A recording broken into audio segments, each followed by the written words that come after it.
welcome to this week's video, 6 things every guy new to yoga needs to know.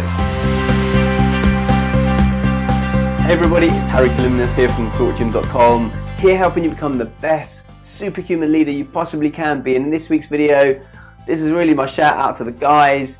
If you're new to yoga, if you're thinking about doing yoga, guys, you need to watch this. These are 6 things I wish I'd known before I started doing yoga. It would have probably accelerated the learning curve a little bit more. They're a little bit fun, they're a little bit tongue-in-cheek, so don't take them too seriously, but they're just from an article I wrote a while back, and I thought, you know what, I need to put this out on video because I want to share it. Okay, number 1 is eyes wide shut.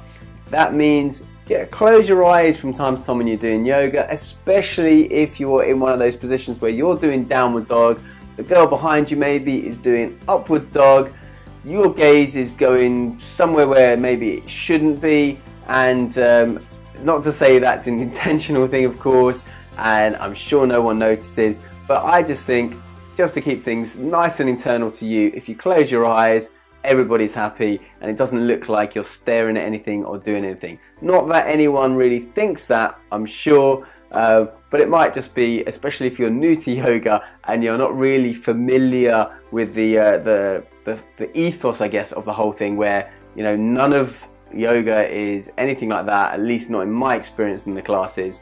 But as a guy coming in, sometimes you can feel a bit funny with that. So this is just coming from conversations I've had with other people. I would suggest, especially in positions like that, maybe close your eyes.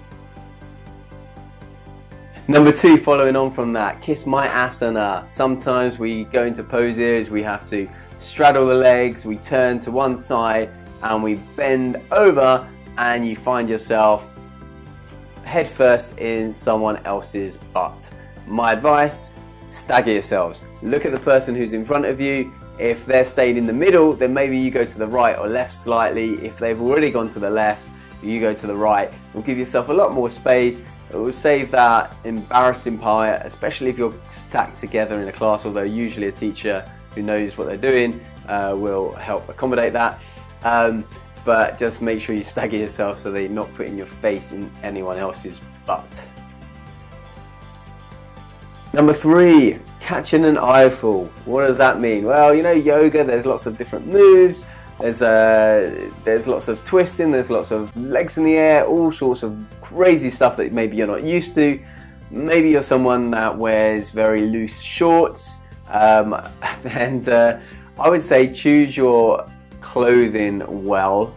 Make sure everything is packed in and tight and covered, and I think you understand what I'm talking about. So just make sure that everything is sealed away, and I think you're going to have a lot easier time of it.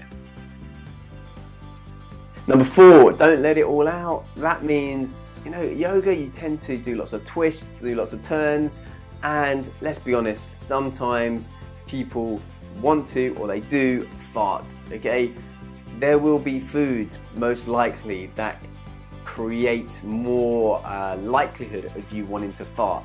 Recognize what those foods maybe are for you and avoid having them before you go to class or that day, so that you don't, when you're doing all these twists and the teacher's telling you relax and squeeze and all the other things, and you're trying desperately to hold on to something, but you're also trying to release, it gets all very complicated and confusing, and you might get a little bit embarrassed. No one will really care, no one will really notice, but I would just suggest that find out what foods maybe irritate you a little bit or have some kind of effect on you, and avoid eating those.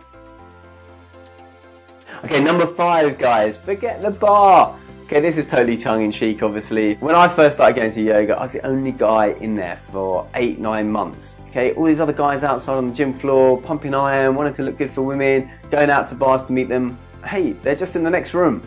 Head in there instead, you'll be the only guy in there, and you can have a nice chat, strike up relationships, maybe even more. Of course, it's not to say go to yoga to pick up women, but maybe, you know, people do go to the gym, they do go there to meet people, they do go there to connect and have social connections. So why not have some social connections in there? It's a lot more sociable, I believe, anyway, than maybe just doing the weights. At least that's been my experience.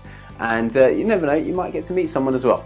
So maybe forget the bar this time, guys, and head onto the mat instead. Finally, number 6, don't deceive yourselves. Don't think that yoga's girly, it's easy, it's fun, it's simple. Yes, it is fun. It can be quite simple, but it can be quite complicated, and it's definitely not easy. You all challenge yourself. You may think, oh, I can push 160 pounds or 80 kilos, whatever that might be, bench press, I'm super strong. And you come into yoga and then suddenly the ego wants to do all these things and you realize maybe you're not as strong as you thought you were, at least not in that way. Okay, don't worry, you haven't lost your strength. You can still do the bench pressing, but yoga is going to be a different kind of strength. And also, it's not really just about strength. It's not even just about flexibility. It's really about understanding yourself a little bit more. It's really about having a little bit more control over your thoughts, a little bit more control over your actions, and really building a whole holistic well-being model for you. So it's not to say it's not easy, that's for sure. You've got to struggle at points, stick with it, and just recognize that the strength will be a different kind of strength and you may need to build up to it. But certainly don't go in there thinking this is very girly, okay? Definitely not. Unless you're doing, of course, disco yoga or glitter yoga, in which case, yeah, well, who knows. Okay guys, those were my 6 tips for every guy who's new to yoga. A little bit fun, a little bit tongue-in-cheek. Just thought I'd put it out there. 6 things that maybe would have been useful to me had I known them. All good otherwise. Until next time, remember to like, share, subscribe, and stay strong, stay super. Bye-bye.